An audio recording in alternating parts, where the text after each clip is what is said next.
This is Kate Baconsale. You're listening to Baconsale. In the realm of podcasts, there exists a unique auditory gem named Baconsale. Led by three spirited guides, Joel, Kent, and Zack, the show embarks on journeys through lush landscapes of pop culture. With expert finesse, they dissect films, harmonize over music, and savor the flavors of fast food. Join them in this captivating expedition that unearths the extraordinary in the ordinary, weaving tales as mesmerizing as the wild itself. Jolly good. Narrated by Zachary Attenborough. Yeah. Jolly good. Yes, thank you. Good show, old chap. Brilliant. Yes. Welcome to Baconsale. I'm Joel. I'm Kent. Did you say I'm Zack? Should we do this the entire show? Cheerio, pip, pip, what, and all that. We'd like to thank you for listening to our last show, our Avengers Mashimble show. What a bowl. Bottle water. Bottle water. Save Wow. the bad accents for later. Did he just... Michael Caine. Michael Caine. This show's going to be so annoying. It's going to be awful. It's going to be the worst. But hey, thank you for listening to our last episode. Specifically, hey, Jessica Terry, she wants the double Chris Evans show. Jessica Terry. That I had. You got lucky. She said my money's on Zach's movie. So there we go. Appreciate that. But Jonathan Vascar says, can I pick multiple? Because in a rare first, I love Kent, Zach, and Joel's ideas. We got agreement. From what? The listener agreed. They're like, that sounds cool. Do people listen and go, I hate half of this show or 1/3 of the show? Well, is it rare to like the whole show? Or is this one of those Very situations rare. where you say, pick A, B, or C, and they say all of them? Is that this situation? D. That bothers Joel sometimes. Sometimes. Shout out to James Jackson, who actually played along using the random number generator. Yeah. That's awesome. And? I mean, it's Okay, I'm comment gonna on look at the Facebook. Does results. the whole Okay, thing. You have to check perfect. it out. It's Yeah. very cool. Did a whole story and even pitched how the movie would go. Oh, it's great. It's Yeah. worth a read. And then finally, Chris Anderson said Joel got his redemption arc. No more spaghetti straps and Randy's Letterman jacket. I'm not throwing away Randy's Letterman jacket. I'm keeping that. Oh well, there you go. From the school first day fit episode last year. It was a gift. Speaking of gifts, Is it pronounced gifts? we would like to ask a favor of you, a gift, if you will, because Baconsale is on the ballot for City Weekly Best of Utah. Just Best of Utah? Best of Utah. No, Best Local Podcast in the Best of Utah. Next survey. year we'll Best get of on Utah. Best of State. Yes. That's a different thing. If you hadn't heard about this, Is it a different thing? It is. We've been talking about this with our patrons. We've been talking about this on social media, but we need your vote. We want you to vote for us. So you got to go to our social media pages, look for the link there. We have it pinned on all the pages there. Voting ends at midnight on August 31st. So it's a very short time frame here from when this episode airs, and you need to vote in a minimum of 5 different categories for your ballot to count. So look around, see what you like. We hope to get your vote for Best Local Podcast in the Media, People, and Politics section of City Weekly's Best of Utah survey. But that's not what we're talking about today. What are we talking about today, Zach? We're talking about jolly old England. All right, and pip pip cheerio. It's Tuesday, isn't it? We do this every time. We did it when we do the accents every time. When we did the Canada episode 313. When we did the Australian episode, Strike a light. Baconsale episode 355. But now we're doing England. England. Just England. Chimney, chim, Oh. chim, chim, We have to draw the line somewhere. Oh, really? It's that? Just England. We want to bring that up because through my research and through our discussions, we found out that Britain and British is used to mean England, but it also refers to Wales and Scotland, which are all part of that island. Because of the whole trying to take over the entire world thing. You know? Do you have any facts on that, Joel? Because they took over 90% of the world. England. Facts. They took over 90% of the world. That's the facts I have. I'm glad I did that research. Exactly. But we may want to do a Wales show or a Scotland show down the road, or an Isle of the Man show. Like a Wales show? So we decided to strictly put this episode towards England. Don't discount Isle of Man because they give us some incredible listens. Love you, Thank Isle you, of Isle of Man. We and love women. We'll have your own show. Hey, speaking of Welsh, did you know Catherine Zeta-Jones is Welsh? Yeah, we all knew Crazy. that. She's like one of 3 people that I are found that out born this there. year. Yeah. Tom Jones.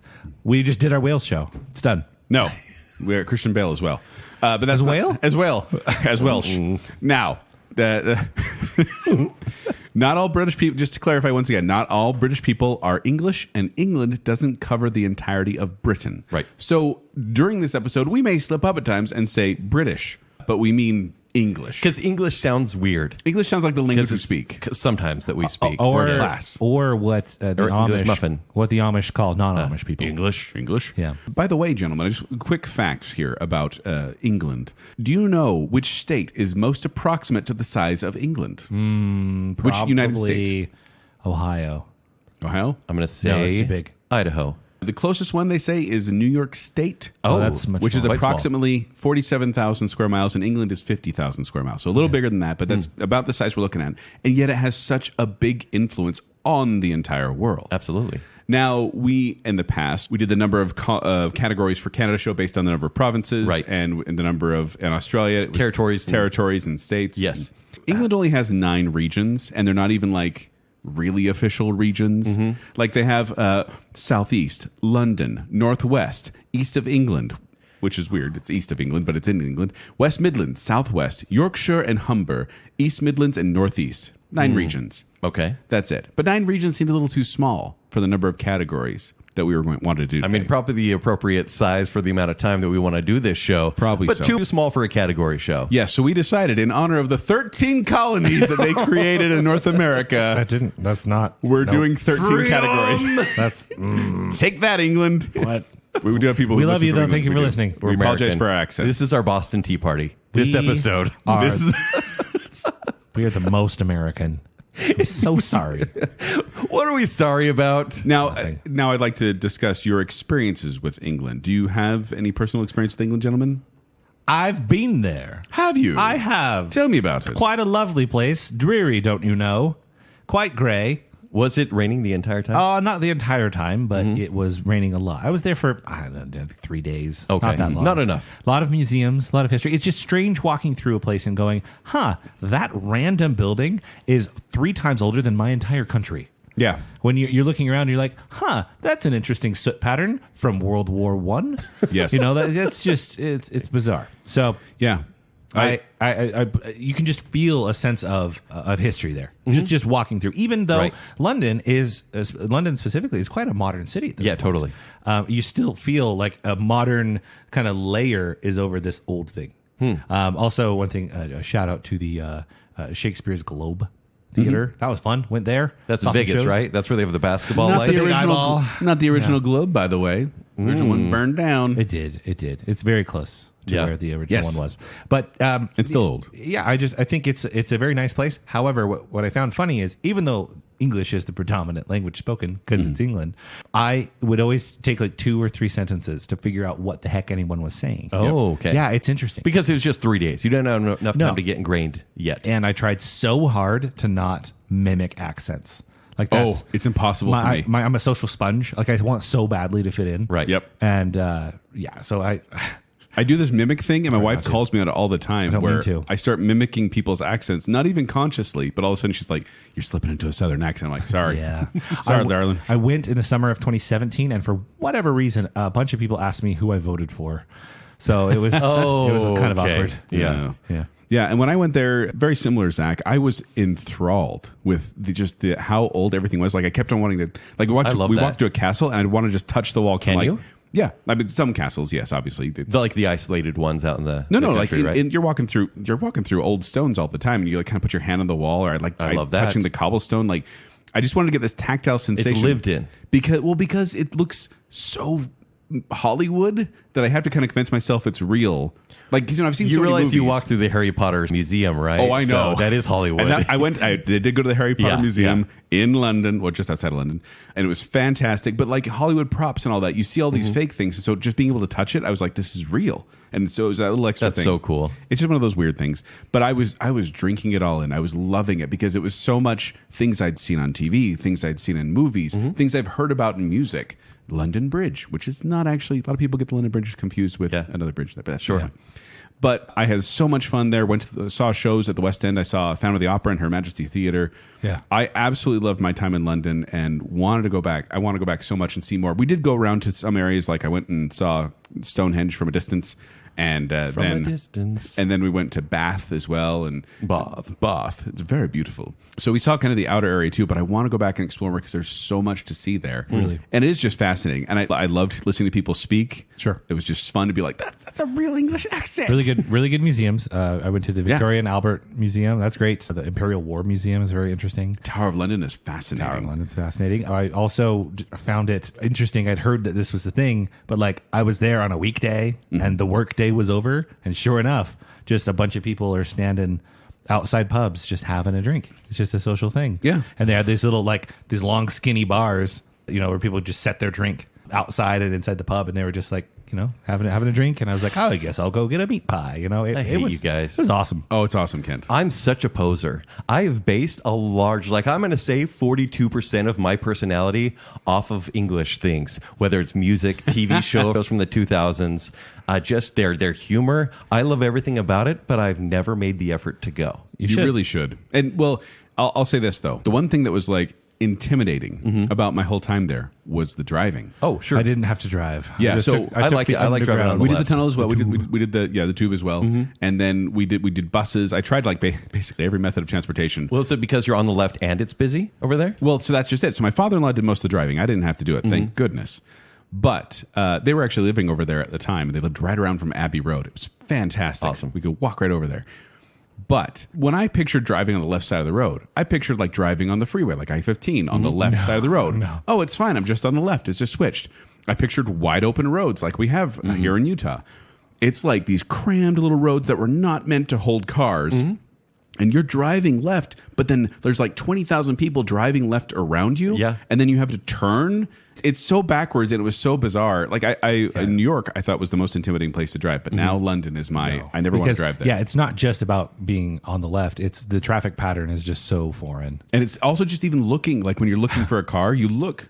Yeah, Traditionally, we look left, right, and left Yeah, again. when you're walking through the city, Yeah. You just to cross the road, you do it the wrong way. I think an England visit would require maybe 2 weeks because London, there's so much to see, right? Yes. But I would love to tour the countryside, even the poor towns. I would just want to walk on the streets there and hopefully feel welcome. But it just feels so. Beware the moors at night. Yeah. Oh, there we go. I just think it feels like almost like Ireland. It feels haunting but welcoming at the same time. Yeah. Well, and it's like this hub of like everything around it too. Like you can get to Scotland and Ireland and Wales, but then just take the channel over to France, and then you go to Spain and Portugal, and they're all just right there, right by each other. And I just think it's an amazing place to go. I really do want to go back. Unfortunately, we won't have a flat to stay in this next time we go, but it's fine. All right, mate. The what? That's how they say hi. All right. You sound like Australian there for a I second. can't get it out of my system. Yeah, you've got Australian in your blood. But yeah, so we are going to try to encapsulate the pop culture of England, which is a daunting task because England is such a part of American history, and there's so much back and forth between the two countries that pop culture a lot of times gets kind of mixed together. Yeah. So some of the stuff we appreciate, they also appreciate. Some of the stuff they appreciate, we appreciate. So we're going to do our best to try to keep this as English as possible in these categories without slipping too far into our accents. Fancy a cuppa? This was a daunting task, gentlemen. Indeed. But I have a stiff upper lip, and we're going to do this right. Yes, it was. I put a whole 25 minutes of work into this. Let's see if it's evident. So good. All right. How British is it? How British am How I? British is it? Yeah.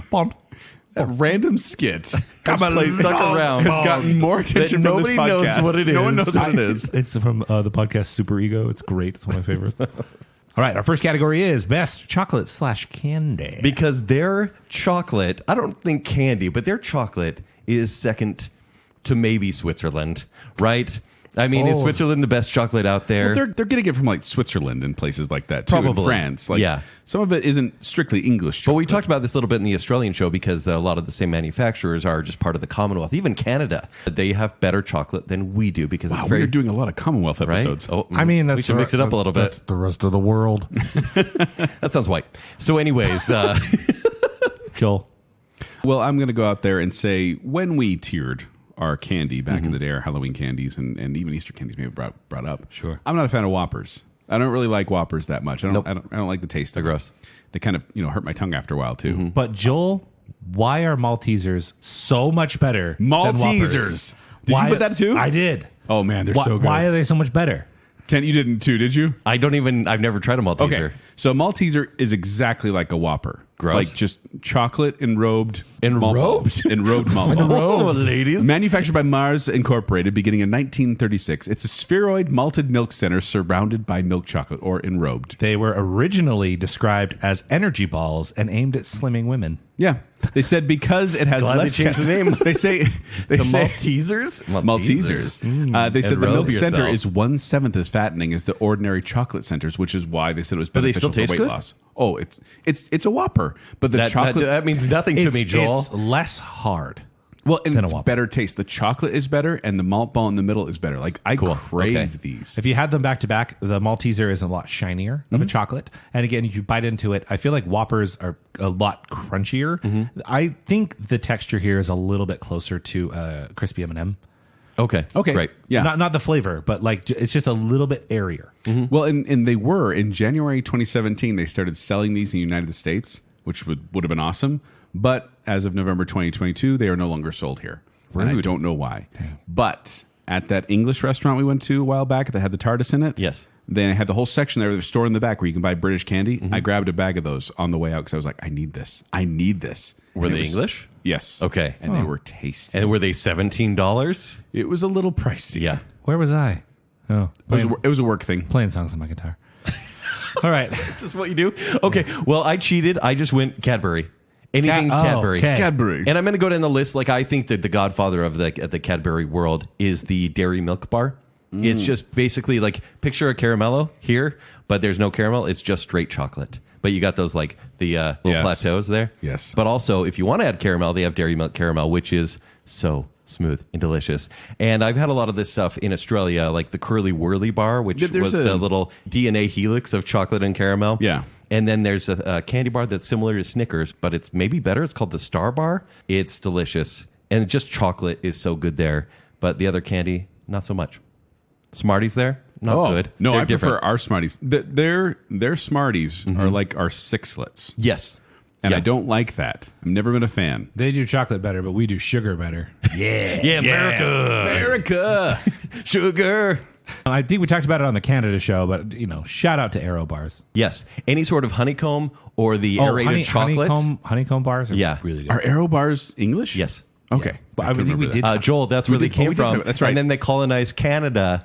But we talked about it on our Canada It show. had its day on the Canada show, but I think they're originally from England. All right, next we have best English accent / voice. We'll start with you, Kent. Be prepared. Jeremy Irons. Bruce Wayne. You won't get a sniff without me. Is that who tells Bruce? Yeah, he played Alfred in BVS. Yeah, so he was born in 1948. He actually didn't really act a ton until 1981, and he was in a British series called Brideshead Revisited, and then he just kept going. He got an Oscar for Best Actor in 1990 for a movie called Reversal of Fortune, and his voice is it's like devious but smooth at the same time. Kind of like Cadbury chocolate, Right. right? It's kind of like your dating life. Devious and smooth. Not quite smooth. Flaky. Mostly. Wasn't But- he in one of the diehards? Yes. I Oh, heard in three, three, which is good. Which one of the good ones? Yeah. And it's funny you bring that up because there was a linguist. He was studying tones of voice and what inspires most trust in listeners. And it must have been a British research paper, but he said that two actors that have the best cadence, the ideal voice model, is Jeremy Irons and Alan Rickman. Oh. Strangely enough. And because they speak at 200 words per minute and pause for 1.2 seconds between sentences. But did they explain why Mufasa has an American accent and Scar has an English accent, but they both live in Africa? Because he's a villain, All right. and it's in Africa. What is the connection, by the way, to villains and British voices? Yeah. There's that British villain stereotype that goes around a lot in Yeah, action no, true movies. story. The Revolutionary War. Hold on. Beep, beep, beep, beep, beep, beep. History. Trying to take over the world. Hey, England, thanks, but also rude. Yeah. All right, so We're Jeremy going to lose Irons. so many English listeners. They sent their criminals to Australia. Yeah, they didn't send him here. They sent the religious people here, and we still fought back. Anyway, Zach, what about you? All right, mine should be obvious. Well, I don't know how obvious it is. I mean, you guys got the reference in my intro, and mine is Sir David Attenborough. Yeah. Yes. Here's the thing. I don't even think to Jurassic Park. he necessarily has the nicest voice, but he has the best cadence to Yes. his voice, and like he's the narrator. Wait, I was of- doing Richard Attenborough. That's Jurassic Park. Yeah. He's Yeah. Hammond. No, Jurassic Park. I said that before, but But yeah. Yeah, will we David ever know Attenborough. the difference? No. He is a British broadcaster, biologist, natural historian, and author. Several BBC documentaries. I think most notably or most well known is Planet Earth, because it was one of the first sort of 4K, beautiful shows you could watch on Netflix. So everybody got their new 4K TVs and they started watching Planet Earth or Blue Planet or any one of those shows, and they are all narrated by David Attenborough.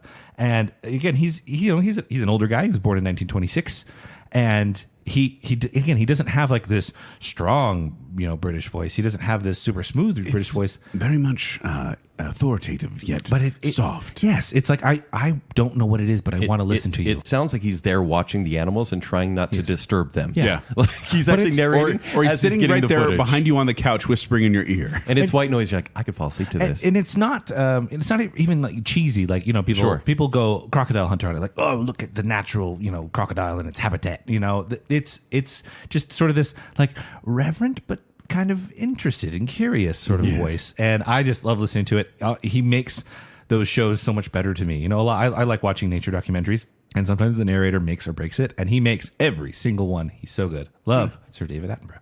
Joel, what about you? I actually brought some clips. Oh, heavens. And so I'd like you guys just to sit back and listen to this story being read to you. Not for the first time, an argument had broken out over breakfast at number 4 Privet it's Stephen Drive. Fry.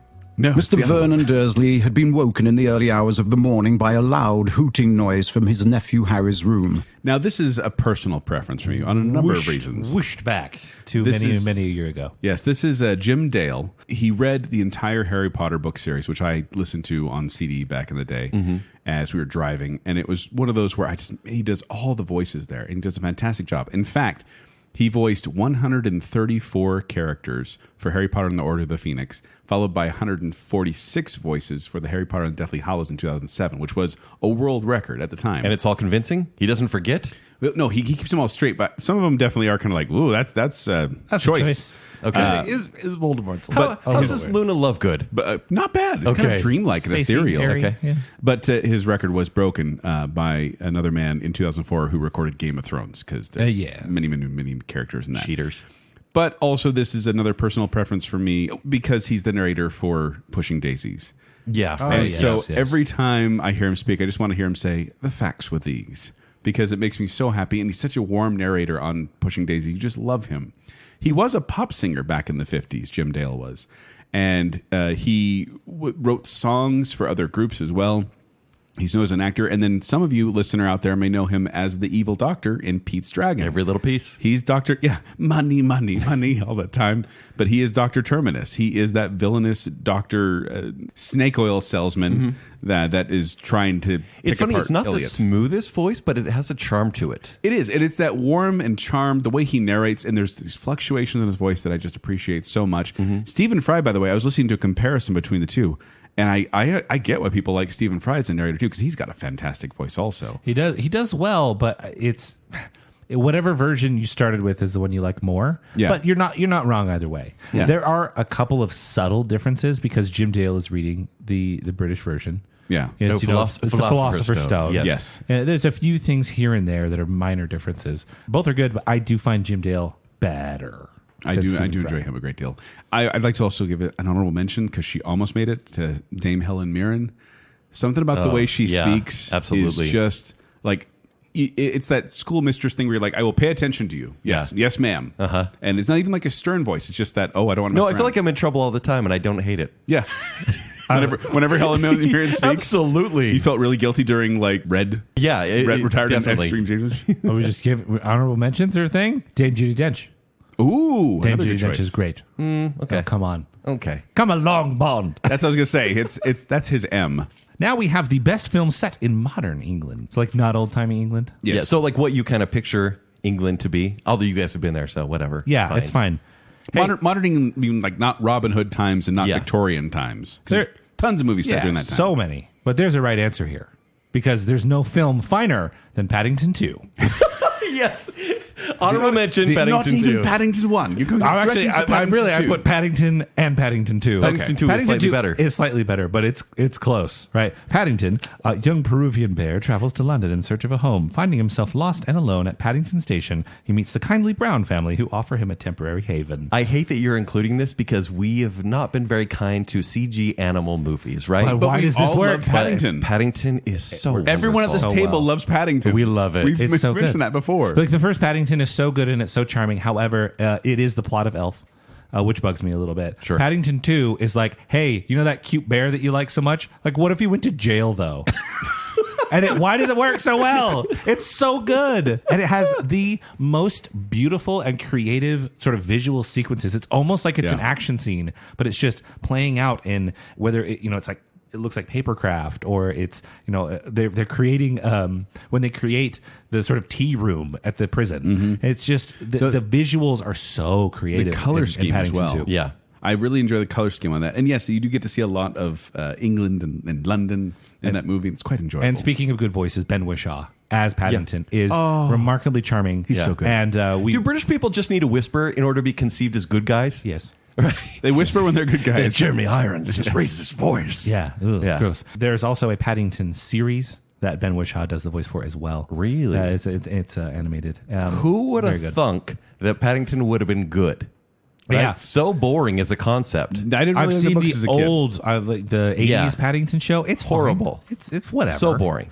But the new one is good, but these movies are amazing. They're both so good. Paddington 2, like The best film set in modern England is Paddington. It's Paddington 2. You're not wrong. it's true. It's the right answer. But you That can is a have good other answer. ones. It's fine. I do have another one. But What do you have? And I feel bad because like there's movies that I talk about a lot. Which are you not including them? Because I'm not either. I'm not. I could have picked Shaun of the Dead very easily because I figured you would, but Hot Fuzz was kind of my honorary winner, but it That's feels like a like small old town. England because it's small town. yeah, small town. And Shaun of the Dead was more because I loved how it showed just the Britishisms of a zombie invasion, but it pretty is localized in that area. Yeah. I went a little broader, but I did choose a show I've talked about before, and I'm choosing Love Actually.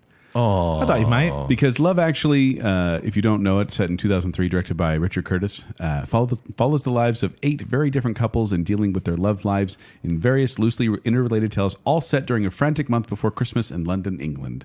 And this has Hugh Grant and Liam Neeson and Laura Linney and Emma Thompson and Alan Rickman and Keira Knightley. Everybody. Everyone. Rowan Atkinson. Mr. Chiwetel Bean. Ejiofor. Yeah, Bill Andrew Nye. Lincoln. Yeah. There's so many in there, but you get to see so many different walks of life in England during this. You get to see 10 Downing Street, which is their White House. You get to see the dodgy end of Wandsworth. You get to see the Heathrow Airport, Notting Hill, schools and shops and streets. Like it's just all over England. It has a very English feel to it, which is one of the reasons I picked it because it felt very British to me or English to me, but also because it's just a fantastic movie. It's so good. It's really good. Watch it edited, but it's really good. You'd miss an entire plot, but it's still okay. There are 2 entire storylines cut out in the Two? Yeah, Two? What's 2 the entire other storylines in the version that I have. Oh, I thought of the second one. Never Yeah, mind. Yeah. So, yeah. But yeah, it's a fantastic, lovely movie, and it really does feel to me very, very English. And I think it's one of the best movies set in modern England. Even though it is sappy to some people, I find it sweet. That's cute that it's so charming, but let me ask you this. You like dags? You like dags? What a curry bun. It's for me, ma. Prairie Blue. Prairie Blue. Unscrupulous boxing promoters, violent bookmakers, a Russian gangster, incompetent amateur robbers, and supposedly Jewish jewelers fight to track down a princess stolen diamond. Very long description for Guy Ritchie's Snatch, released in 2000. Yes. Brad Pitt on the cover with a dog. Yeah. Dag. It is, and granted, I've never been, but when I think of England, I think that it's kind of grimy. I think that whether it's like the pub scene or just like the businesses, the retail shops or whatever, I feel like I love the townhouse feel of what you described, Zach. Yeah. Yes. The charming element or just everything you see in Love Actually. But I feel like Snatch captures so much of what people try to ignore about London. And then you only capture about 15% of what they're saying. Truly. Very heavy accents in that one. yeah, the South London accent. In hands down, Jason Statham's best acting role ever. Yeah. He is actually really quite good in this movie. And I like him as Handsome Rob, but you may be right. yeah, this was okay. But this was He filmed doesn't in, like Italian Job. I don't like I Italian like Job. I like Seth Green doing an impression of Handsome Rob. Anyway, Handsome Rob. So this was filmed in London and Buckinghamshire. Is it Shire? Sure. The Shire. Buckinghamshire. Worcestershire. Oh, that's how. Okay. Worcestershire. Worcestershire. Paddington 2. Which is great. But yeah, Snatch for me is what I think of, and granted, Hot Fuzz was my number one pick, but we talk about it so much that Snatch was my choice. It's a great choice. Yeah. I also like other lesser Guy Ritchie movies that give that same feel. Gentleman, for example. Gentleman, yeah, it came out more recently. Lock, Stock would be his first one Yeah. that kind of gained notoriety That's for a that good one, area. too. Yeah. Also, shout out to the first Kingsman movie. Yes. Oh, That one as yeah. well. Yeah. All good choices, gentlemen. Bravo all around. Cheerio. Now we have this is a little bit out there. Over-the-counter drug. What's your favorite Tums flavor? No, this is your craziest Monarch story. Because, in the history of England, there's a lot of stories that you kind of go, wait, what? Well, I think we still say that. I think we go, they have a royal family? What do they do? Yeah. But back in the day, kings and queens, they had a lot of Power. a big impact. Yeah. I'm going to present mine as a poem, if you will. Okay. Divorced, beheaded, died. Divorced, beheaded, survived. Because that is how you remember the 6 wives of Henry VIII. He is. Yep. He's Just thinking in my Henry head. VIII. He is. I was going, because Henry VIII has always been a fascinating character to me. We actually did go to Hampton Court while we were there, which is one of the places he stayed, and got to see what he was living amongst and all that. And there was one point when they actually pulled us aside. Some actors pulled us aside, took us into a secret room, and they had an actor playing Henry VIII, and he was treating us as if we were his advisors and talking about stuff. Did he cut off anyone's head? No, he was in full character, but Sure. he was kind of just it was a whole thing. It was a presentation, but it was just fun to be part of that. Randomly, it wasn't like we signed up for it. We're just standing there. All of a sudden, the people in costumes like, "Come with us. The king would like to speak with you," and we're like, "Okay." Yeah. But he was asking what he should do about Catherine of Aragon. So we have Catherine of Aragon, Anne Boleyn, Jane Seymour, Anne of Cleves, Catherine Howard, and Catherine Parr. The whole story of Henry VIII, which he started off as this kind of very popular, very able king. And then as he grew older, and actually some people say a jousting accident may have caused a cerebral hemorrhage, which caused his behavior to change, he kind of went off the rails. And so because he wanted to divorce Catherine of Aragon, his current wife, the church wouldn't allow it. The impact was so huge. He wanted to marry her handmaid, Anne Boleyn, but they wouldn't allow it. And so it ended up kind of pulling the Church of England away from Roman Catholicism and starting kind of its own branch. Yep. And then Anne Boleyn was beheaded because of adultery and treason. Jane Seymour died after giving birth to a son.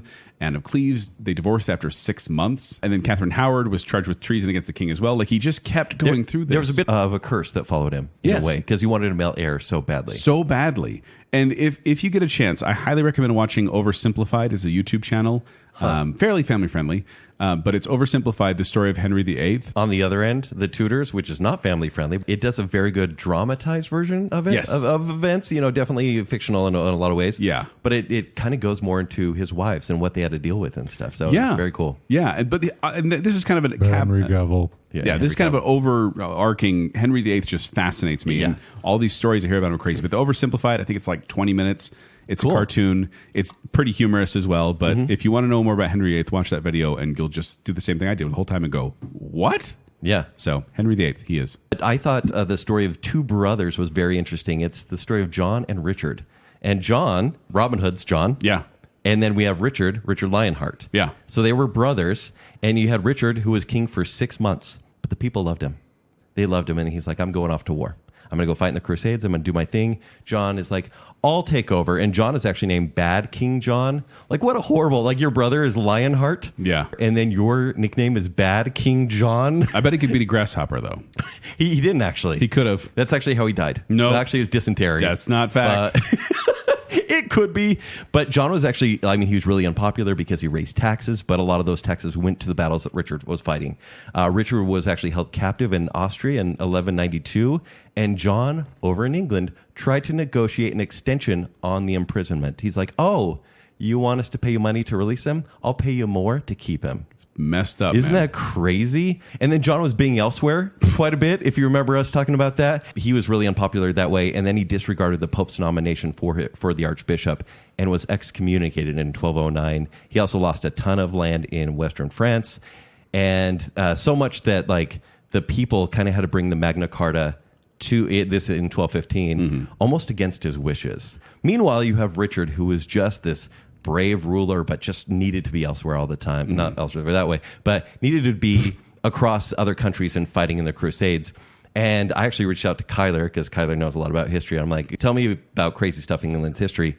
And his death was actually really tragic, even though he was like a warrior and a skilled strategist. He was coming back from the First Crusade, and he saw this French castle, and he's like, oh, there's lots of treasure there. It's pretty small. Let's go lay siege. And so he does, and they're creaming him. He's like, okay, we about broke the walls. And he goes out there. He has a crossbow, kind of like the ruling king, the traveling king. I did hear about You've heard about this? Yeah. And he goes out there, and he's like, he's shooting some bows, and he's like, we're going to beat you anyways. Either surrender right now or put up a good show. All of a sudden, some errant crossbow shoots from a kid. Shoots him like right in the shoulder, kind of hits his neck and his shoulder. And he's like, oh, that was rude. And he goes to a surgeon. He's like, hey, can you take this out? Like, not a big deal. And the guy's like, yeah, fine. Just take it easy for a couple of days. He does. And then a couple of days later, the doctor says, you have gangrene. And King Richard's like, oh, well, I'm going to die. Okay, well, let's make things right. He summons the kid that shot him. And he says, look, good shot. Yeah. He's like, basically pardons him and then says to his lords and generals, do not kill him. He was just doing his job. Like, sure, I'm going to die of this, but it's okay. And then King Richard died from gangrene, and then they killed this kid immediately after. Oh, good heavens. In a horrible way. Oh, good Freaking heavens. history. Anyways, I thought the story of John and Richard, just because John was so power hungry, and we kind of know a little bit from like Robin Hood, all the stories, or Prince of Thieves or whatever. Doesn't John deserve some respect, though, for being the first cartoon lion to rule England? Mummy. Mummy. Zach, what do you have? Mine is less of a story of life and more of a story of death. You guys remember George III? Nope. Was he the third George? He was the third one. He was the king from 1760 to 1820. Nothing super prominent happened during that time. America. He was King George from... He was, King George from Hamilton. Yes. That was George III. Well, his paternal grandfather was King George II. And again, more of a story of death here. He was one of the longer living kings at 77. Which in the 1700s was like, wow, you made it past... 60s were kind of like the high points. You made it past 35. Like, right. Holy cow, you're awesome. However, he did die at 77 years old. His wife had died years earlier. This is the weird thing that I found as I was looking through some fun facts. George II died at Kensington Palace on the 25th of October, because, the number goes first and then the month. Oh, yeah, weird. The day, month. 25th October, 1760. He was buried in the vault he had newly constructed for Caroline, his wife's, burial under the central aisle of the Lady Chapel on 11th of November. He was buried 2 weeks later. By his wish, his wife was buried in a very special coffin that allowed for the side to be removed. Because what he wanted, so he's like, she dies, she's buried. And he says, when I die, I want to be buried right next to her, and I want you to take the walls out. So their dust could mingle after death. How romantic. He wants to cuddle forever. That's kind of creepy. Dust spooning? Dust spoon? I don't hate it. Skeleton death dust spoon. That's it. It's hate just it. really weird. That's romantic. Is it though? Nope. No. I got to make a note to my wife. 1 second. Yes. Remove the walls. We're going to snuggle forever. We talked about real folks. Now let's talk about your favorite fictional English character. Mine again is Jeremy Irons. That was Liam Neeson as Jeremy Irons. It is Alfred Pennyworth is my favorite British English fictional character. Is Jeremy Irons your favorite Alfred? No, look, honestly, I'm a Batman the Animated Series fan. So Ephraim Zimbalist Jr. kind of captures that. Michael Gough, Michael Gough is a face, but truly the heart vote is Michael Caine. I think Michael Caine really captures that legal guardian side of... He's got that paternal nature to yes. him that you just really appreciate. To the point where he gets... it's not just a comic foil or not just reproving Bruce. It is actually like a fatherly figure. Mm-hmm. It is being disappointed or excited or worried. And I think Alfred's great. And look, it's not as iconic as maybe some choices that I'm hoping you guys pick, because there's a lot of great choices. Sure. But I think based on how many different mediums that this story has gone through and the character has gone through, like we have comics, serialized adventures, live action TV, animated TV and movies, some of the best comic films of all time, and video games. And Alfred is always there in a Batman story. It would be weird if Alfred wasn't there. And it's a butler. It Right. should be strange, but the character is crossed over in so many ways. Yeah, he needs to be there. Honestly, even good in Gotham. I'm calling it right now. I don't know. Yeah. I don't know about that. But he first appeared in Batman 16 in 1943. Just classic. Zach, what do you have? Mine, for those who know me closely, it is very obvious, and it's Winnie the Pooh, because I love Winnie the Pooh so dang much. This is a bear theme. It's not Winnie the Pooh at all. Stop it right now. It's Winnie the Pooh. No, it's not. 100%. Well, who else would it be? He loves Winnie the Pooh. I do. I will tell you who else it would be. There's nothing wrong with Nope. Winnie the Pooh. It's Winnie the Pooh. Oh, bother. Author A.A. Milne Because you don't like wearing pants. wrote those books. I don't like pants. In the books, he doesn't wear anything because he's a bear. Yeah, Disney gave him the red shirt. First appeared in the London Evening News for Christmas Eve in 1925. There was the book Winnie the Pooh in 1926, followed up by The House at Pooh Corner in 1928. So these are 100 And then years Back old. to Pooh Corner by Kenny Loggins. So good. There we go. It's old enough now that it's gone into public domain, and the first thing that everybody does with it is make it awful. And it's horrible. The scary movie is horrible. Did you see it? Yeah, I saw it. No, it's terrible. Blood and honey. But Winnie the Pooh is one of the most charming things on earth. I've loved it for a long time. I do like the Disney version, but I love the A.A. Milne stories. I wouldn't say I'm stirred, but I'm quite shaken. Really? Yeah. Well, I'm there's. sensing a bear theme with Zach. I like British bears. But Paddington is from Peru, so He's Peruvian, but he's living in London. deepest Peru. His accent isn't Peruvian. Yes, I don't know why. Oh well, because they were taught English by the English explorer. Ah, that's Yes. right. That's right. That's right. See? Bears aren't even native to England. Yeah. So How do they have so many famous There was bears? a bear at the zoo named Winnie the Pooh. They named the bear after the zoo bear. No, I was in a production of Winnie the Pooh in 2016. I got to play Winnie the Pooh at a children's theater, and it was just one of the most magical experiences. Did you wear pants? I did wear It's a pants. children's theater. I wore pants. It was not Disney based. Okay. But it was one of those things that I'd watched the Disney cartoons growing up. I'd read some of the stories, and then it, like anything when you're a child, like you eventually put it in a box and you don't know that it's the last time. It goes away. Yeah. And in getting this opportunity to play this character, which when I auditioned, I was like, be cool to be like owl or rabbit. And they're like, you're Winnie the Pooh. I'm like, I don't want that, but that's fine. It allowed me to sort of rediscover the story and sort of a love for it. And we've kind of themed my baby's room with Winnie the Pooh. He's got a couple Cute. of blankets that he loves with it, and I'll sing him the Disney song, the Sherman Brothers song at night.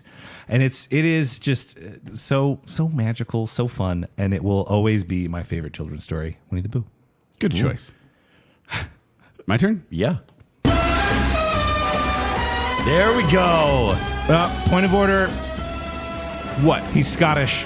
He's Scottish. The That's books why. are Scottish. That's why I didn't pick The him. books are Scottish. No, the character is Scottish. Ian Fleming retconned it after the first movie. Retcon, meaning it's changed. No, he changed it. He which was means born that's in not- British. Born in England. He was born in Scotland. He's on Her Majesty's Secret Don't be Service. jealous because you didn't pick what you should have chosen. I literally have it right here. Fleming wrote on Her Majesty's Secret Service while Dr. No was being filmed in Jamaica, and it was influenced Zack. by the casting of Scottish actor Sean Connery to Zack. give Bond Scottish ancestry. Zach. He's Scottish. If you think that we don't know he's Scottish, please reference Baconsale episode 18, Spy vs. Spy vs. Spy. Our first Bacon Bit review of Spectre. Baconsale episode 32, Bed, Bond, and Beyond. Baconsale episodes 165, 167, where we talk about him during Tournament of Action movie heroes. Bacon Bit, No Time to Die review. Baconsale episode 328, Bonding with James to Early Missions. The Bacon Bit for yours only about James Bond music. Baconsale episode 330, Bonding with James to Modern Missions. I was part of half of those. Yes. How many episodes have we done about Winnie the Pooh? Not enough. I just feel like it's a thing where, yes, there is that technicality of, yes, he is technically Scottish. I was going to save it for the Scottish show. But he is the iconic British super spy. Yeah. And you're right. English to the core. How many Englishmen have played him? Do you know? Pierce Brosnan is Irish. Roger Moore is British. Lazenby is Lazenby's Australian. Australian. Sean Is Craig Connery is Scottish. Scottish. Craig English? Craig is English. Okay. Okay, so we're split And down Timothy there. Dalton, I believe, is Welsh. Yeah, he's just a bad actor. But that's not the point. Stop it! Save it for a James Bond show. that we're gonna do. Wow. Anyway, So no. two of the whatever the total is. Yes, 6. but no, that's the thing is like I remember, and the reason I brought this one up is because this actually has a very special connection to me. I did talk about it before on those other episodes that we talked about James Bond, but I remember as a kid being sad when I learned that James Bond was not an American hero. He was not an American icon. There was Jimmy Bond at one point. There was, but he was a British icon. When he jumps off the mountain and the giant Union Jack flies out above him on a parachute, that is so much what that character is. Yeah. He's become this staple of just this suave Britishman. And even though technically he may not be Scottish, he will always be English. To me. He's English. It's fine. Yeah, I think people in England claim James Bond as a character more He's a than people in member. Scotland even They've adopted care. him. Of MI6. Again, Yes. it was They've adopted him to the House of Tudor. It was a retcon because Ian Fleming liked Sean Connery so much. Yeah. So Don't we all? he made the character technically born in Scotland. Right on the border. It was like right on the border of Scotland But and England. yes, I'll give it to you. It's fine. Yeah, thank you. I actually hoped you'd pick it because I want. Obviously, that's my choice, but it can't be. No Sherlock, huh? Okay, crazy. Here we go. I do like Sherlock a great deal too. Meh. All right, now we're gonna do. This is kind of a funny one. The greatest English band that isn't the Beatles, the Rolling Stones, Led Zeppelin, Pink Floyd, Queen, or Muse. Wow, we put a lot of qualifiers on that one. But it feels like we Are there need any to. left? It feels like we need to, though, because if we say greatest English rock band, that's going to be the Beatles, Rolling Stones, Led Zeppelin, Pink Floyd, Queen, or Muse. And I put Muse on there specifically for you two, because if I didn't include that on there, We would have. I You talked would've about him picked like Muse. 2 weeks ago, so thank you. You would have though. So Zach, you start us off. So I don't know what's left. I don't like the Clash, so it's Radiohead. That's all you got to say? That's all I got to say. We talked about it so much on the Super other show. influential. Yes, just because Like you think of like a 90s alternative bands because the 80s have so many. Joel, I hope you picked an 80s band. I think I know what you picked. I think I know. You think But you know? Their 90s bands were kind of come and go. There's your Oasis, there's your Bush, and they're both great in their own way. But Radiohead has had last ability. they had formed in 1985. you guys but realize that England was founded before 1980, right? I mean, what? No, Excuse I me. don't there's bands previous to that. No. Then, they released their albums in the early 90s, 91, 93. Really, I've kind of been getting into Radiohead lately. I think I'm finally pretentious enough to start enjoying the music. And kind of honestly spurred by our recent show with Briggs. As far as interesting and influential bands with sort of a unique place in music history, I mean, the effect of Radiohead cannot be denied as much as you might want to. Like, I know a lot of people don't like the band, but Yeah. I think they're kind of creeps. They're kind of weirdos. I see what you're doing here. What did you pick, Joel? Ken, what do you think? I'm now intrigued. You said, I think I know what you picked. What do you think I picked? SHOPPING. We're shopping. Pet Shop Boys. No. Is it Joy Division? You didn't pick Pet Shop Boys? This isn't personal favorite. This is greatest English band. Okay. Oh, this is your personal favorite for sure. Genesis.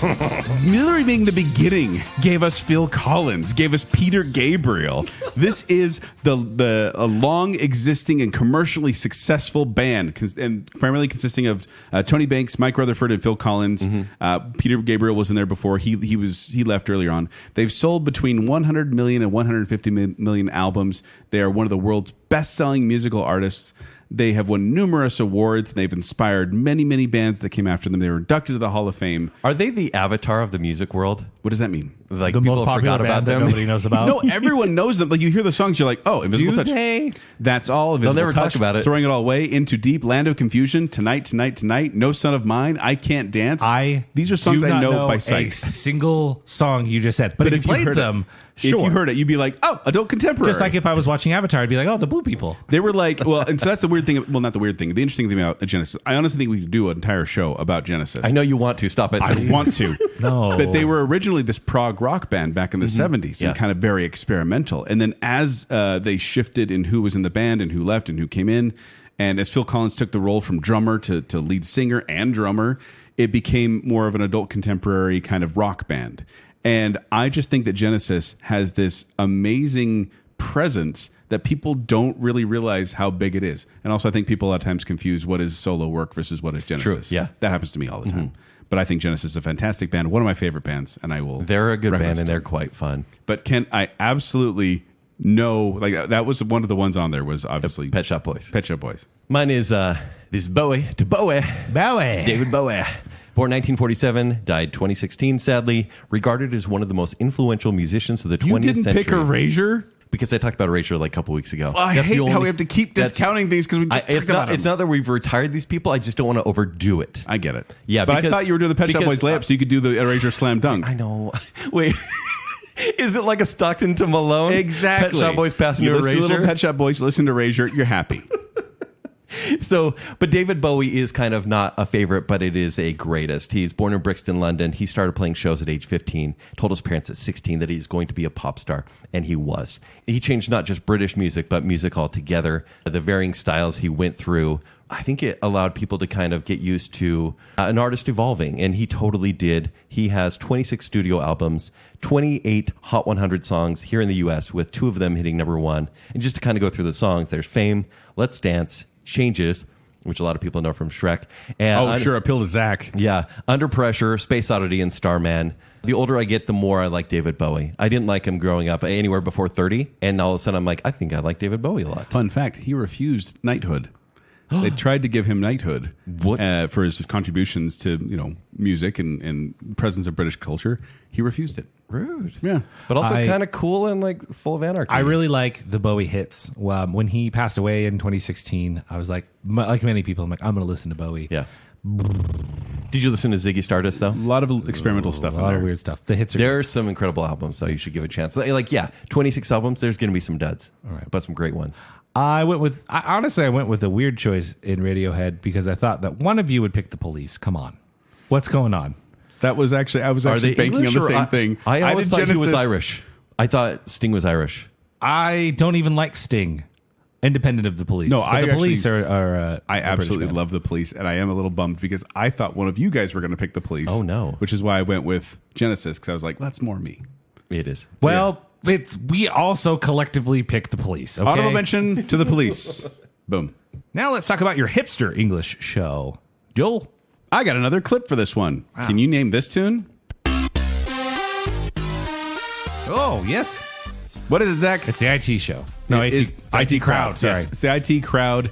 This is one of those comedies that I want more people to know about. Yeah. This is set in the offices of the fictional Renham Industries in London. The series revolves around 3 unique staff members of its IT information technology department. So you got Chris O'Dowd playing Roy, he's Irish. Richard, I never say his last name right. Aodade. He plays Moss.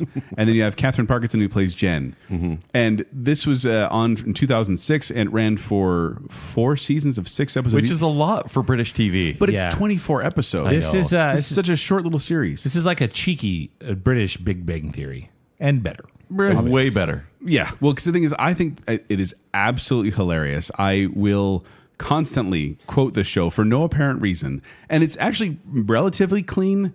There's one or two. There's a couple F words, and they're kind of relegated to 2 episodes where they appear, but that's it. And it's other than that, it's pretty sitcom friendly. But it is so funny. And I laugh every time I watch it. I've watched it multiple times, and I'm not tired of it. They do a sketch of piracy, that warning that Yes. comes before DVDs about pirating DVDs. And it is one of the funniest things I've ever seen. One of the things I memorized was the new number for 911. Because We're not going to do it, but we I'm know doing it. it. We're doing it. 0118999881199 9119725 That is literally moment. That is one of those things that every now and really then- nice too. I'm glad you know it too. Yeah, it's Now, really good. Zach, I feel like we just developed a kinship right now. Yeah, it's that's one of those geeky Yeah, things it that when really I see that is. number pop up, I'm like, ha! Yeah, it's a very funny show. The way that the football episode where Oh, they go yeah. and see a soccer game. Did you see that ludicrous display last Oh, night? it's so good. This show, they actually did try to make it an American version that starred Joel McHale. Joel McHale, which is the Richard guy, Ayoade. and the same guy. Moss came back for it, and then Jessica St. Clair's Jen. Only the pilot was filmed, and it wasn't ever aired, although it was leaked online, so you can find it and watch it. It's not that great. It's not that great. not. Yeah. But yeah, the IT Crowd. If you haven't seen it, I highly recommend it. Honorable mention, that Mitchell and Webb look. I don't know if you guys have ever heard of that show. It's a sketch show by 2 comedians, 2 radio hosts back there. And if you've ever seen the meme that's Are We the Baddies? Yes. That's where that's from. Are We the Baddies? But the choice I went with is called Inside Number 9. This is a show that's still going. Does this have a giant balloon that chases people and makes a noise? That's The Prisoner. Oh. And I love that show. But Inside Number 9 is, okay, think of Black Mirror, right? Yeah. You're kind of getting a grimy feeling right now about icky. technology and also declining quality as the years have gone on. Okay. Inside number 9 is Black Mirror, but it doesn't have to lean on technology. It's just telling short stories. This is an anthology show where every episode is different. It's 30-minute episodes, and it's written by 2 guys that used to be on the League of Gentlemen back in the day. And Were they extraordinary gentlemen? they were not extraordinary. They were just gentlemen. Okay. They were just okay. Yes, there's some misses here, but each story has a twist and a cruel irony about it, and a lot of Joel. It is TVMA. Like there are some episodes that if you could watch streaming, which would be kind of hard to find because this is only on BritBox currently. BritBox? Yeah, BritBox, which is like a subscription through Amazon. Huh. Yeah, BritBox is their Netflix, or trying to be anyways. But there are some episodes here that are absolutely stunning. And it's short stories. Some of them are short, scary stories too. Mm-hmm. But I there's like short stories. yeah, it's dark and twisted, but always a little bit playful. If anyone's seen it, please let me know. But it's a show I've only seen 3 seasons of, and there's 8. There's only it's British TV. There's only 48 episodes altogether in 8 seasons. Huh. So it's like just 6 episode seasons. But I totally recommend it, and not many people know about it. I've never heard of It's it. the better Black Mirror. Zach, what do you got? Hipster choices, right? Yeah. Yes. So Black Mirror. Now- Sure. No, I struggled with hipster choices because I don't, the show I picked is not necessarily what I deem to be a hipster choice. I just think that a lot of people don't know about it. Kind of like the IT crowd. Yeah. So Popular, especially over there, but hasn't really come over here. I want Kent to roll his eyes, so I am just going to throw an honorable mention out to Fleabag. I actually like that show. I've never seen it. That's fine. It's Just because I didn't like Indiana Jones doesn't mean I hate the Fleabag. Phoebe Waller-Bridge of it is very strong. Sure. But I do like I that like show. that's a term.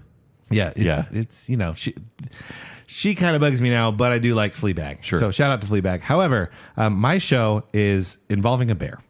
No, It is not. My show is not. My show is involving one Hyacinth Bouquet. My show is Keeping Up Appearances. It was the early 90s, so 1990 to 1995. But because it's British television, it looks like it might as well have been filmed in the 50s. Yes. It Because seems like it. forever, really, until like whenever Matt Smith started in Doctor Who, British television just looked old. Yeah. Even the Yeah. IT crowd. Yeah. It looks they air, much if older they aired than on it is. PBS on Saturdays, it's old. Yeah, it right? looks, but even though it's not an old show, like Mr. Bean, episodes of Mr. Bean look so much older than they actually are. I don't know what the deal was with British television for so long.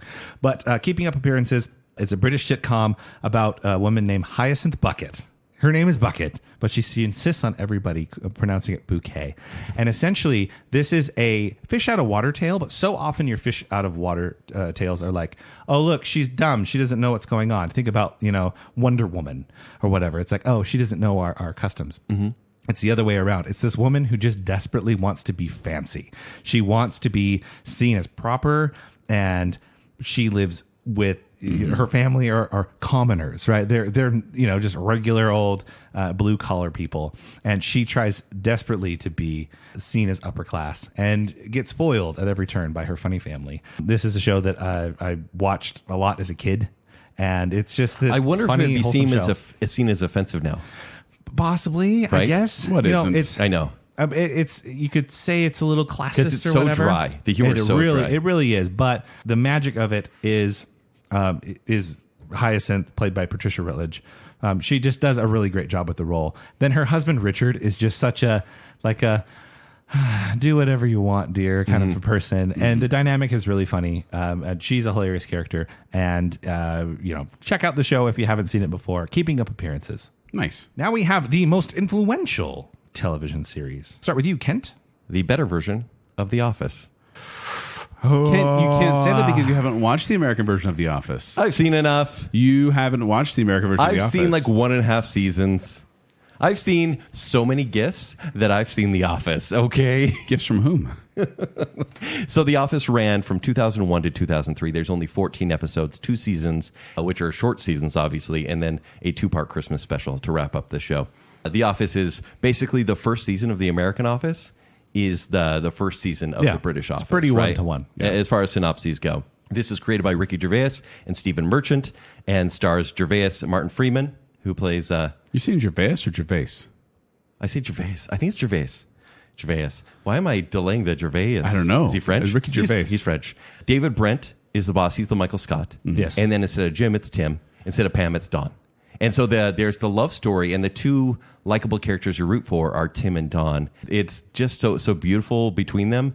But David Brent is this character that I think Steve Carell tried and failed to be until he made it his own. Yeah. Because he's not Michael Scott. He is actually a pretty, not despicable because you don't hate him. You just never want to be around that kind of person. He's icky. He's icky because he's just trying to be an entertainer at all times. And it's like the weird cousin that you don't want around because you know they'll say something that's embarrassing to everyone else.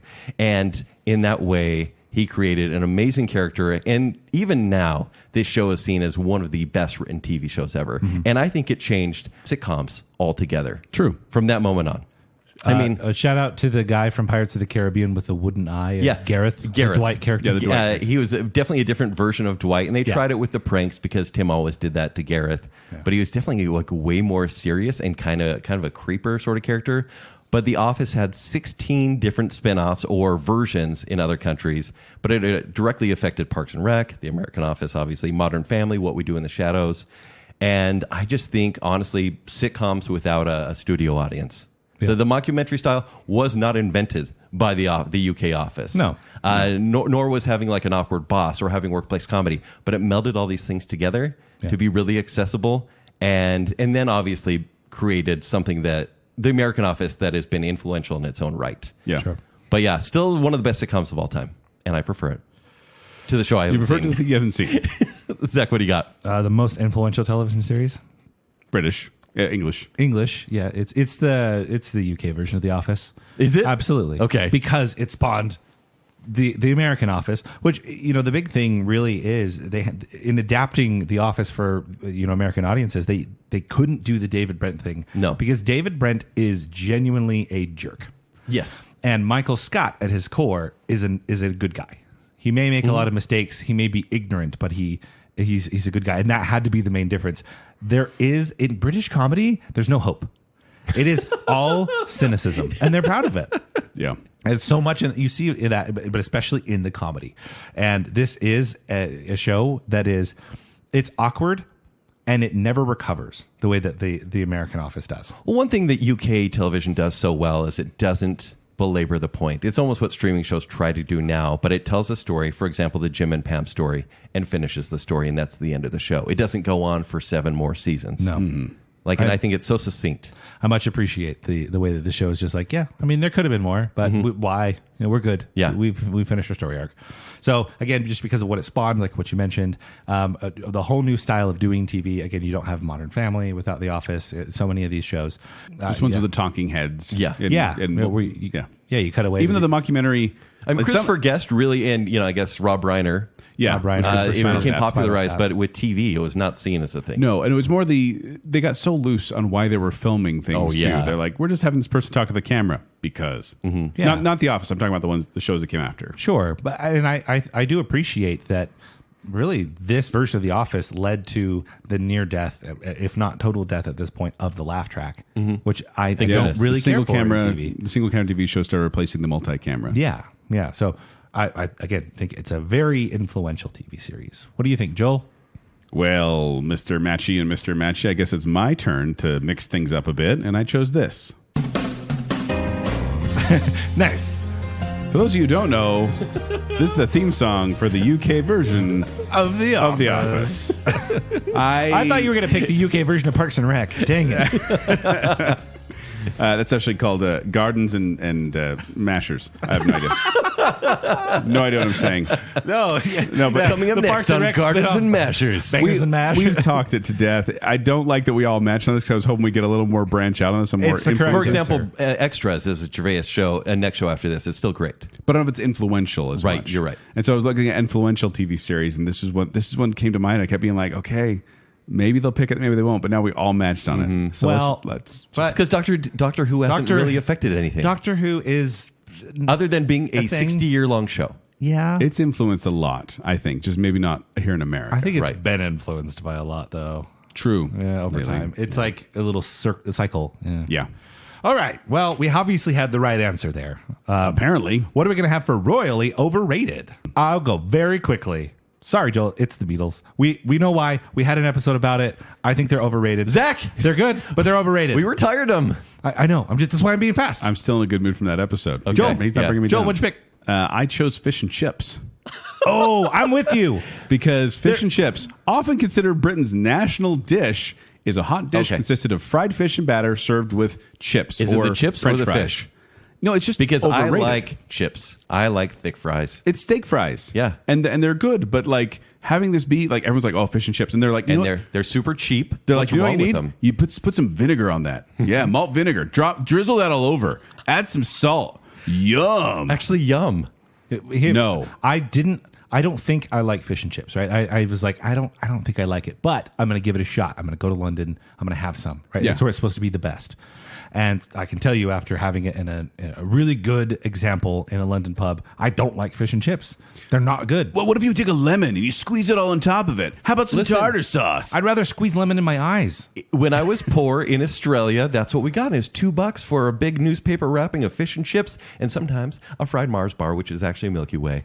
I loved it because you're poor and it tastes good. No, here's the thing. I am not a big fan of fish. We know that. Sure, But it's a giant fish stick. That's what it is. That's what it is. It's a fish stick. Yeah. It's food for children. And they're sitting there saying, this is the But it's best beer thing battered. ever. It's the difference from a chicken nugget to a chicken tender. No, it's the difference from a chicken nugget to a boneless chicken wing. Beer battered That's fish the difference. tenders, baby.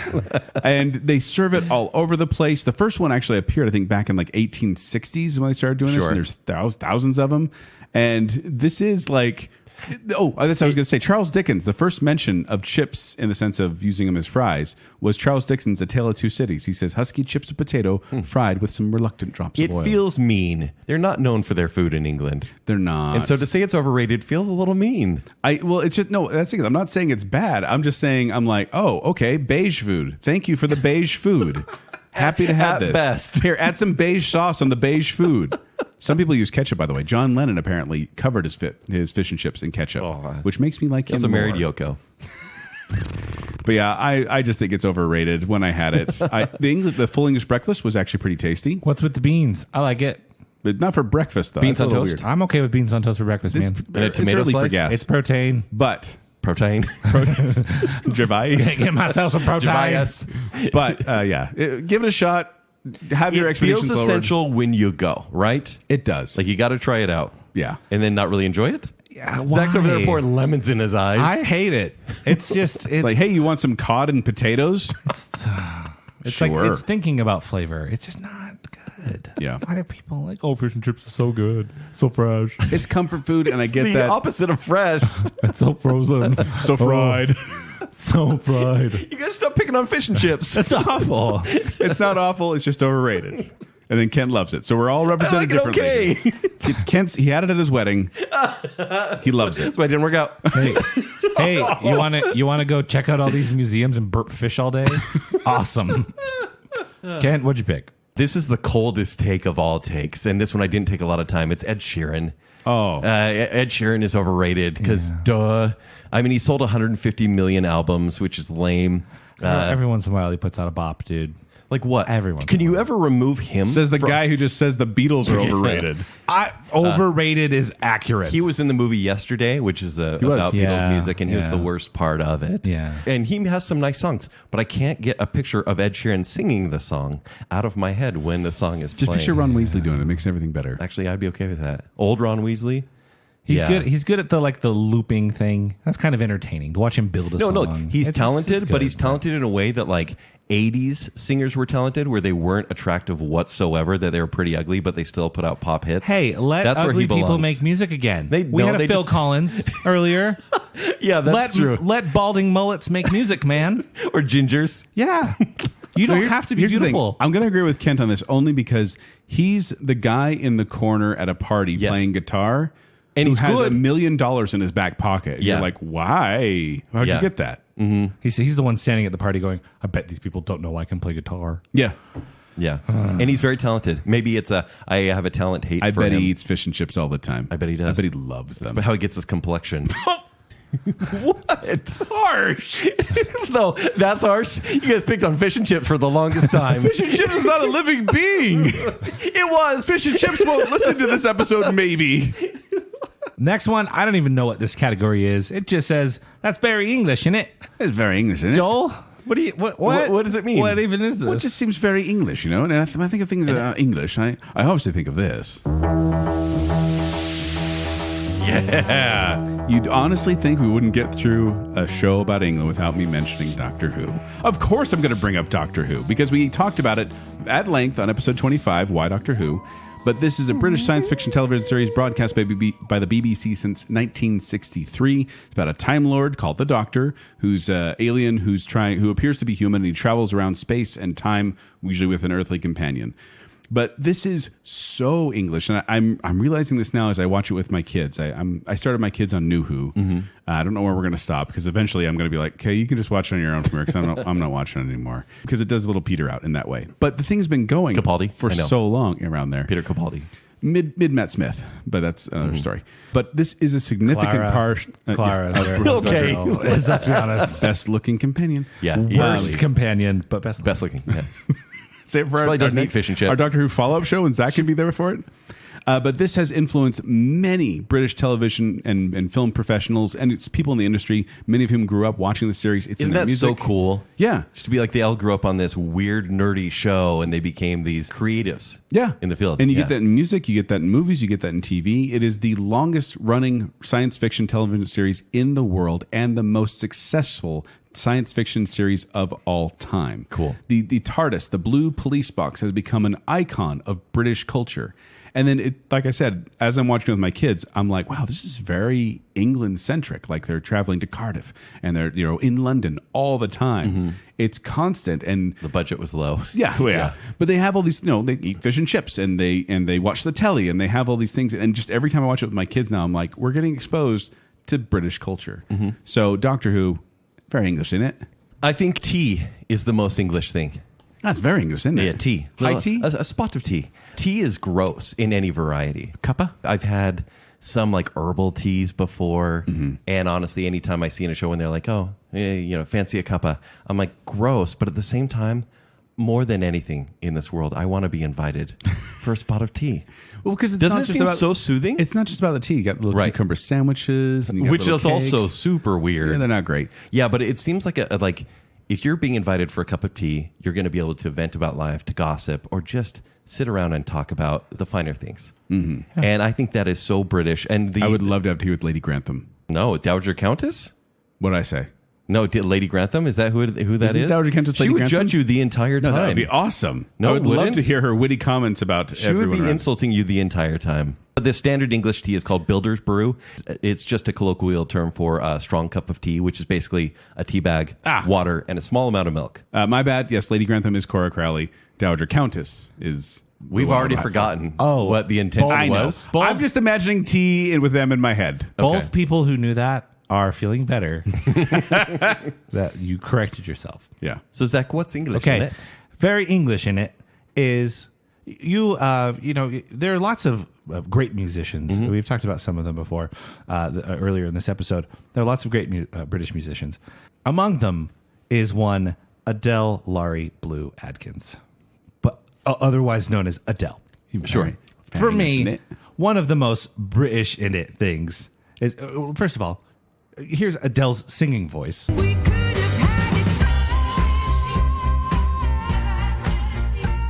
But the most British in it thing is this is her speaking voice. The thing is, I was in her dressing room and I was like, there was only a little curtain separating us while she's having her makeup done, and I started like going, I don't think I can do this, I don't think I can do this, and she would have heard it all, and then she popped out, so I put... Hello, love. Oh, my name's Adele. I got a bum chin. I got a bum chin. Whatever. I'm not bothered. Like, what is that? Is it British to think that they all sound American when they sing, and then when they speak, it's a different I think there's a altogether? science behind it. Yeah. Something about the way you sing is different, but yeah. It is just hilarious to me how, poised and composed, and she's got this kind of jazzy sound, and she's a beautiful singer. And just the most Cockney accent. Unpleasant Cockney gross accent, and I just hate we love you hearing so it much so judgment. much. It's awful. Please don't talk, just sing. Oh wow. That's all. I think your voice is lovely in any way, shape, or form, Adele. Please come to my birthday party. But don't speak, just sing. Now we have they're English? Jerry Springer is English. Wait, no, What? like born in England and moved when he was 2? Moved when he was 4. Still counts. Oh, Born, no, get this. he doesn't have an story. accent. It doesn't count. But that's the question. Wait, they're English with a question mark. It should be surprising. I would have guaranteed, I'd have put my life savings on a bet that he would have picked Andrew Garfield. But go on. Yeah. Well, no, I watched. No, it just proves that Ken doesn't love Andrew Garfield as much as we do. I love Andrew Garfield. Andrew Garfield was in a movie called Boyer, very English movie. Also, Was it based on the life in of an Alex episode- Boyer? In 2 episodes, Of Doctor Who. Boyer, in 2 episodes of Doctor Who. I knew he was English. I That's just not a passed those question. episodes. Very British. Yeah, very British, very English. Listen to this story. His parents had just ran from the concentration camps during the Holocaust. Their parents passed away in those their parents. Jerry Springer's grandparents passed away in those concentration camps. They went to literally London Underground's Highgate station that was being used as a bomb shelter when there was German bombings happening. Yikes. And born in that station. Wow.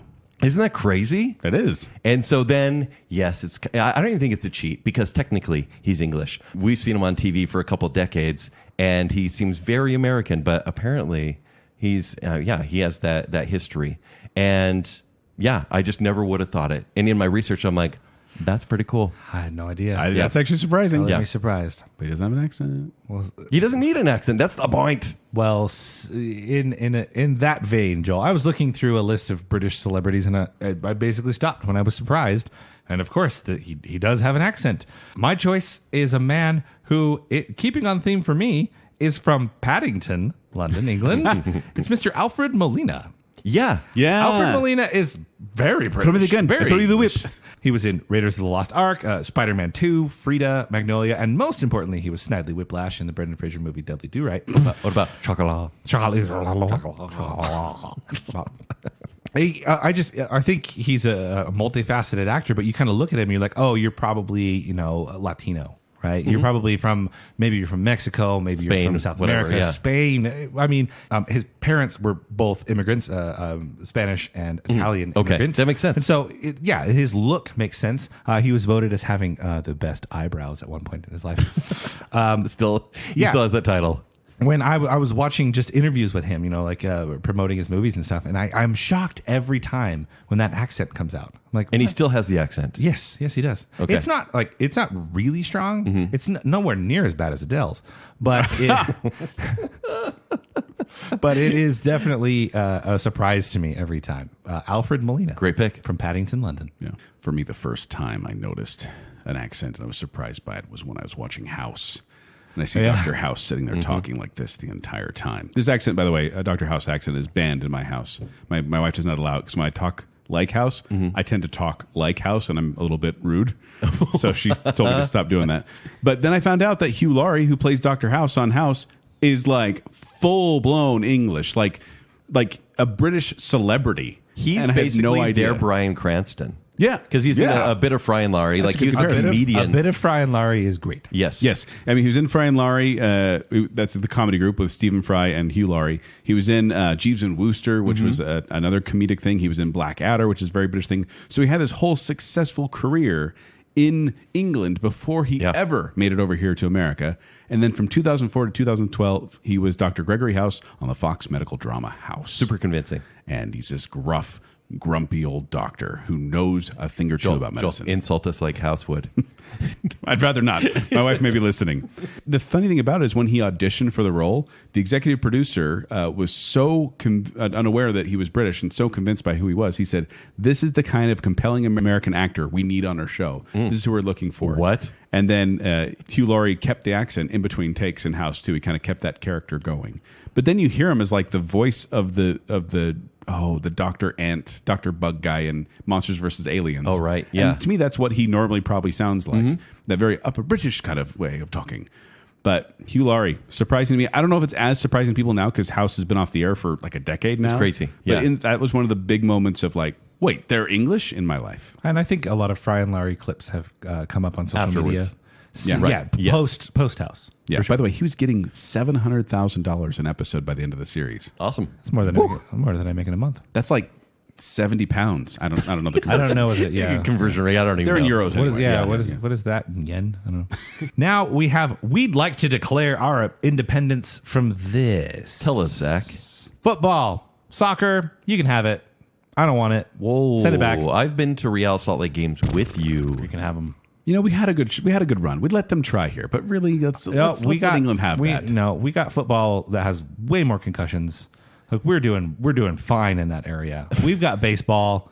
Like you can have soccer, football. You don't even know what it's called. But the world loves it. And we waited so long to get soccer over here. And I played it for 6 years in Little League. You know why they call it That soccer? makes sense. You look like a soccer player. Thank you. It's not a compliment. Oh, House? Oh, it is his house, boys. He's rude. Dr. House. He's kind of rude. He's kind of rude. It's called soccer because it was called association football, and association was abbreviated to soccer, basically. So that's what we screwed up there at some point. Today I learned. Yep. You can have it back. Sorry, Ryan Farron. I don't like it. Feels targeted. Nope. Not a fan. Take it back. Sorry, 95% of the world. Yep. Britain's worst import is the world's most popular game. The thing about it, Zach, is you are getting after Adele for her accent, but you are not getting after Russell Brand, who needs to be. We declare our independence from Russell Brand. He goes a little bit higher sometimes, though. a little bit. Yeah. But Hey, but what has he done lately? he does a He has a podcast podcast now. and YouTube He's channel. become, Zach, he's become a political commentator. And that drives me nuts. And he was in a Ryan Johnson movie. Hey, he's not trying to tell jokes anymore. No, but that's the problem is like when he appeared on the scene, when he started, Forgetting Sarah Marshall was his big breakout role here. And he started doing stand up here and he was in Get Him to Greek. He's the old doctor in Despicable Me Too. Yeah. That's what, Despicable Me I 2. said he was in a Ryan Johnson movie. I thought it was Glass Onion. No, he's in the Kenneth Branagh one, right? Mm-hmm. Yeah. Yeah. He's in the Death on the Nile. Death on the Nile. Terrible movie. Didn't see it. Awful. But then also, I mean, he was in, what is that? Arthur. They did a remake of Arthur. Yeah. Oh, no. I've never liked. Well, he was like the British stoner guy for Yes. a while there. He's got the kind of disheveled look to him. Looks like he's lived in a dumpster for a couple years. Yes. He married Katy Perry. What? He's always he's so fidgety in interviews and he gets up on his chair. Honestly, It makes me though, uncomfortable. he went through a lot of addiction issues and he's cleaned up, and it's kind of cool to see. It's good for him. Yeah. But I've never liked his comedy. I Same, don't like that he's same. become a political commentator. Sure. And so I'm like, let's just cut that tie there. Like, okay, we're declaring our independence from you, Russell Brand. So you want his YouTube channels to be blocked in your country or region? Yeah, I have to get a VPN to watch listen to his stuff or watch his shows. That'd be the way I do it because I'm not a fan. I thought you just generally wanted to declare independence from Cockney, and I was No. right there with you. I love the Cockney accent. No, awful. No, bad. Ugh. The only right answer is the royal family. Who the heck cares? Any Wait, the drama. royal family or Meghan Markle and Specifically, Prince Harry, Harry Markle, and Meghan Markle. I hate them, and I don't even want to bring much attention to Gal them. from Suits? But even when I was growing up and I had crushes on girls when I worked at Laguna Beach, and they'd always be like, I have pictures of Prince William on my wall. He's so handsome. And I hated Prince William because he got all this, like, all the crushes. I think I was jealous of Prince I'm William. going to say, Zach's name is Bears. Yours is jealousy. It's a little bit of jealousy, and then people liked Harry. And, you know, I don't like English gingers. So, Wow. no, but like, I respect the Queen. And I think it's cool that they have a royal family. But The at current this point, queen? Well, she's passed away now. But I think now that she's passed, who cares? They have no power. They shouldn't be these tabloid stars. Sure, it's cool that they're still this like lineage, but I think it's a weird family altogether. What is that? Wait, hold on. What does that soapbox say on the side you're standing on? Made in Britain. Oh, wow. Yeah, that's true, right? Yeah, it's easy to. No, he has Irish levels of hate toward the royals. I think I do. Yeah. I'm like the IRA. this is my in island. this show. You're like Cillian Murphy when you meet him and just all disappointed. A little bit. Yeah. I saw something the other day that said Queen Elizabeth II had ruled for 1/3 of America's history Yes. or something like that. And I was It's like, insane. what? Yeah. Crazy. But now let's be done. All right, now our final category makes sense. We're gonna knight somebody today. We have the power. Who should get the knighthood? After bashing on Joel. Ed Sheeran and the royal family, we have the power. Who's gonna have Sir or Dame in their title? I'm doing a lot of visual comedy here because I'm choosing Rowan Atkinson. Okay. Now, he is already in the he's a commander of the most excellent order of the British Empire, CBE. Which is the one notch below. Yes, he's being not knighted. yet a knight commander of the most excellent order of the British Empire, KBE, or a knight grand cross of the most excellent order of the British Empire, CBE or GBE, that's when you get to use sir when you're called or dame for women. So base level, your member. Then above that, officer. Above that, commander. That's where Mr. Atkinson sits. And then above that, as you mentioned, GBE or That's when you get the sir. Now, I think this because Rowan Atkinson, as Mr. Bean, exposed a lot of us, really of my did. generation. And even just seeing like the way they drove, the places they lived, Yeah. the culture there. I was exposed to that a lot because Mr. Bean, because it's so accessible for young children. And I'm showing it to my children now. Rowan Atkinson, outside of Mr. Bean, but in Mr. Bean as well, he is a master of physical comedy. Like he's got very funny jokes and can do a lot of funny words, but the way there's an invisible drum solo. I don't know if you've seen that going around. Hilarious. Yep. And he's so well done at that. And I just, when I was looking at people who need knighthood, I was like, wait, he's almost there. Just bump him up. His bit at the London Olympics when he's playing Chariots of Fire. Yes, the one note. So The fun. audience went nuts when he appeared. Oh, it's And I was amazing. like, that doesn't happen for many people, but it happens for Rowan Atkinson. How many episodes of Mr. Bean are there? What, like 8? 15. Barely. It ran for 5 years. There are 15 episodes. I thought it ran for 8 years and had 150 Well, there's episodes. 3 or 4 sketches There's a within couple one sketches per episode. episode. Yeah. It's funny, though, when you're a kid and you can watch stuff all the time, you're like, I love this running sketch. Oh, it's the same episode. It is. Yeah. It really is. They come every night, late at night. Yep. Insane that there are not so many more episodes. I know I skipped you, Kent, but my answer is also Rowan Atkinson we go. because We agree. he's right there. He's one step away. We shall knight him. Sir Rowan Atkinson. That's who you're sounds giving it so to as good. well? Absolutely. It's Mr. Bean. It's a good pick, but mine starred in 4 Weddings and a Funeral, The Witches, Hot Shots Part 2, The Lion King, and Rat Race. It's Sir Rowan Atkinson. What? No way. Listen, How do we all imagine a guy who already has All the people. This is a OBE. guy that's put years of service Or CBE. into his country, comic relief specials, theater work, and being an ambassador to young Americans. He deserves to be called Sir. Okay, guys. I don't know if you know this, but there's more than 7 people that live in England. No, there's not. Maybe even I more have than 7 celebrities. Absolutely not. How did we all pick Rowan Atkinson? You guys didn't pick any of the Knights of Sidonia? There's don't not one Muse person you could have given that Not crown yet. to? Not yet. You know, Rowan Atkinson was born in 1955. It was a wealthy farming family. He studied electrical engineering at Newcastle and Oxford. I mean, you know, He's in a movie he's called smart guy. Johnny English. That's basically the name of our show. Wow, Blackadder. Listen, we got to talk more about Blackadder. Yes. It was never my cup of tea. But it's good though. Peak dry British comedy. Yeah. It's very dry. Yes. I felt bad, though. That's like sliding so many people that deserve these accolades. Well, that's the problem with when we don't coordinate with one another, that we have a matchy answer. I thought I was going to be so cool saying Rowan Atkinson. Well, here's the thing. I was like, no one's going to... Kent probably hates Mr. Bean. I love Mr. Bean. Zach was too young to watch Mr. Bean. I thought I have this in the bag. All right, now we have to look up other people to get. we're all doing it. One eternity later. Well, then I'd like to give an honorable mention to Warwick Davis, otherwise known as Wicket and Willow and Professor Flitwick. He deserves knighthood. He's a nice guy. Hey, but- he deserves it. That's my honorable mention. You can't poo-poo my honorable mention. Nah, okay, I'll give it to you. It's fine. I think at some point Helena Bonham Carter, unless she's already got it, I think she'll She's receive her CBE, damehood. I believe. Is she okay? Is she going to cover? From CVE. Here are some people that are one step away that could level up. That's what they call it? Yeah, Level up. This is one that I actually had picked, but I didn't want to be offensive, as I didn't know they were British or whatever that category was. Hugh Laurie is CBE, Okay. much like He's got Rowan to do more Atkinson. than what he did. Yeah, Helena Bonham Carter is one step away. 2 steps away, David Beckham, Keira Knightley. 3 steps away, Adele, Ed Sheeran. I'm just saying. What about Ginger Spice? Close. I don't know. Ginger. All of the Spice Girls. I do like Ginger Brits. Oh, boy. Okay, we got to move on. Yeah, this is weird revelations at this point, but apparently we match on a couple different things, and those 2 categories we triple matched on. I don't know how that happened. Like never happens on category Sorry, shows. Brett. That What is are we doing? weird.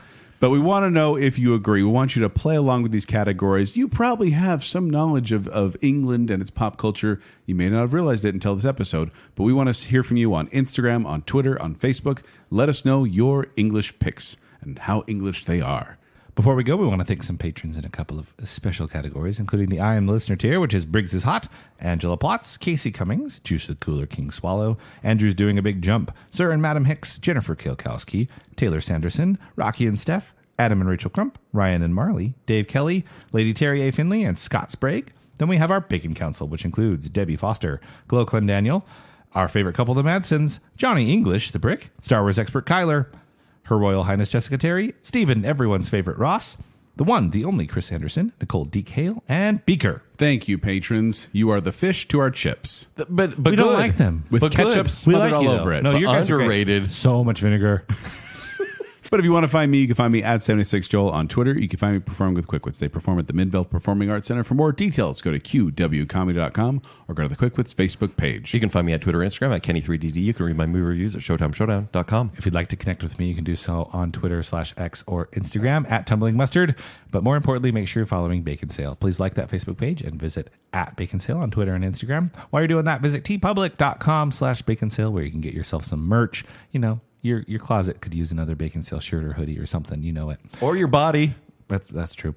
And then if you like what's going on here and you want to support us further, visit patreon.com/Baconsale, where support starts at just $3 a month. You can get all sorts of fun behind the scenes perks. And we're going to put up a video of us drinking lemon lime soda. It's just so Way exciting. Very British. Patreon.com/Baconsale. So until next time, it's Baconsale in it. In it. And it. And that.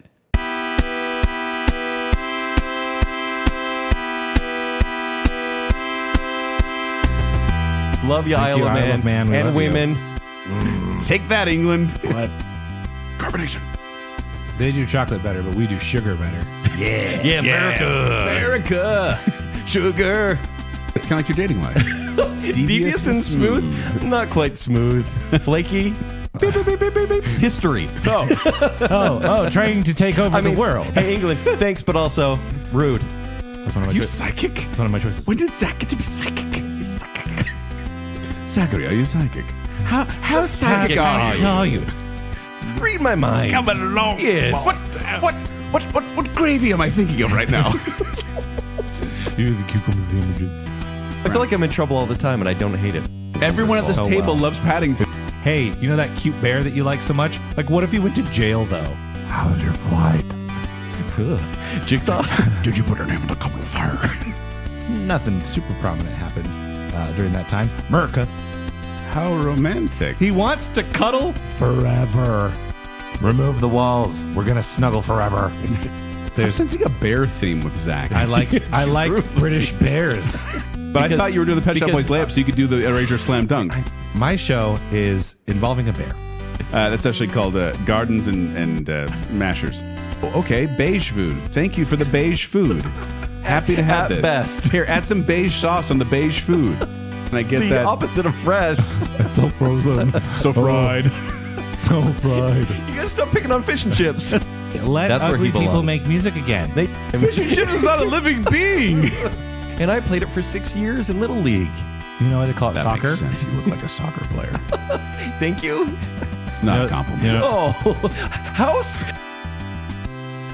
0118999881199 91197253.